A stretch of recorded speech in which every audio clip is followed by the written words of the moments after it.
Hello from Sonya's Quilts and Embroidery. My name is Sonya and I am going to show you how to make a necktie quilt. And I've never made one in this style before. She wants the sunburst, the starburst.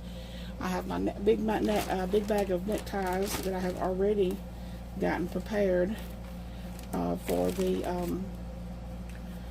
to sew them up. The neckties are extremely bulky.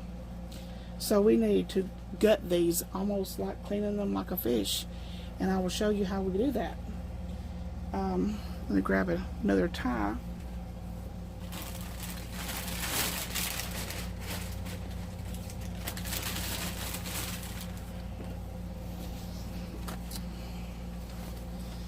Okay, neckties. This has got a pin in it. For some reason, I get a lot of neckties that I've made necktie quilts before, but not the sunburst or the starburst design. And you're working with a whole lot of stuff. But anyway, most every one of them, I guess they come from the cleaners or whatever, and it's got a little tiny safety pin in them. Neckties over the years change based upon style for men. Sometimes they're medium width, sometimes they're really wide, sometimes they're very narrow. But the end of the tie is basically always the same, very narrow. So we're going to, today, I'm going to show you how I am going to prepare these ties to stabilize them so that they can be top stitched onto the actual quilt. This lady has asked for the sunburst or the starburst in the center of the quilt, and she has wants the fans in each corner, which is a quarter of a sunburst. And so I've got hundreds. She's saying probably 100 neckties. It doesn't take as many as that. So what we need to decide first is how wide we're going to make, how big we want our sunburst. Now there's a little bit of math involved in that decision. First of all, what we need to do is we need to determine what size quilt we're going to make. And if we're going to make a let's say we're going to make a queen, which this is going to be a queen size, and we want to make a queen size quilt. The dimensions on my queen size quilts, the dimensions are 90 by 108. So that of course your sunburst is not going to go all the way to the edges of the quilt. So we need to decide how big we want the sunburst to be. And the way you figure that is, as the length of your tie will be mirrored on the other side, and then the top and the bottom, it's going to be symmetrical. It's going to be the same all the way around. So I have cut my ties at 21 inches, and so what we need to do is we're just going to cut this tie off where we know that we've got more that, whatever size you decide to make sure it's plenty long enough for that. I'll say I'm going to cut mine at 21 inches. I've cut this at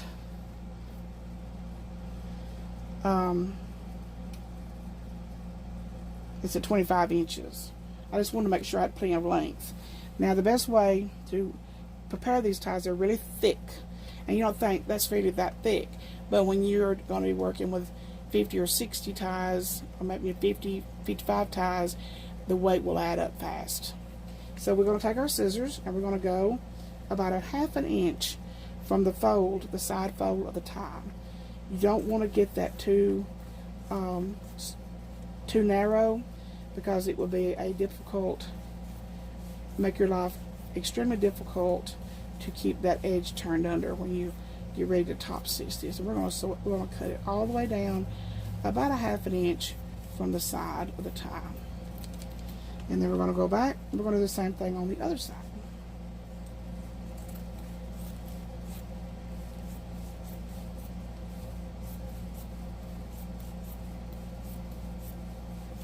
If you think about neckties, I guess some men may throw some away, but if you're a man that wears a necktie almost every day of his life, whether you're a doctor or a lawyer or a preacher or whatever, insurance salesman, you wear a tie all the time, they add up over the years.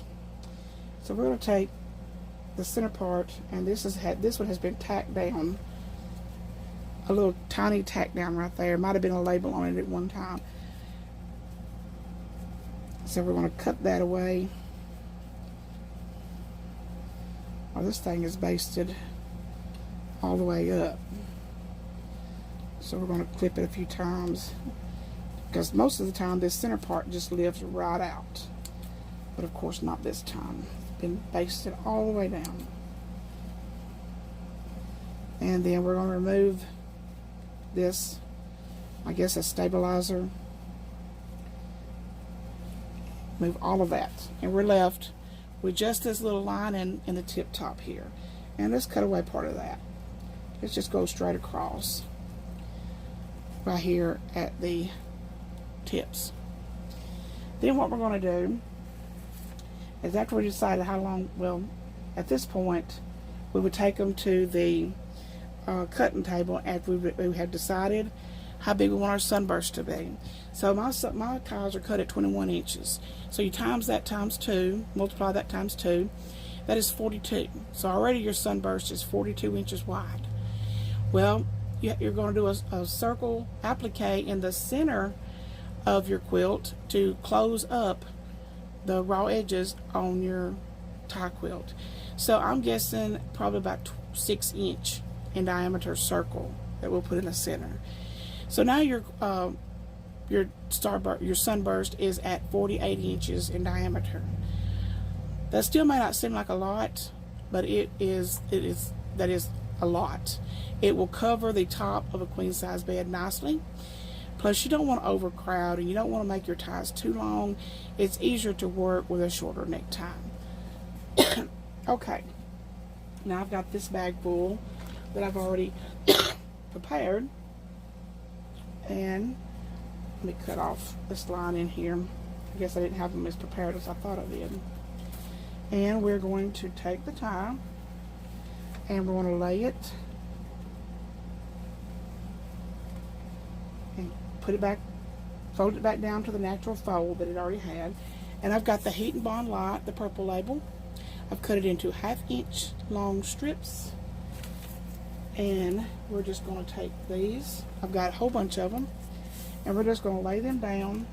Make sure the iron is on. This iron resets every time it sets for a few minutes. It turns itself off, which is a good thing, I guess, but not very handy when you're sewing. And we're going to sew, we're going to iron this heat bond down each fold.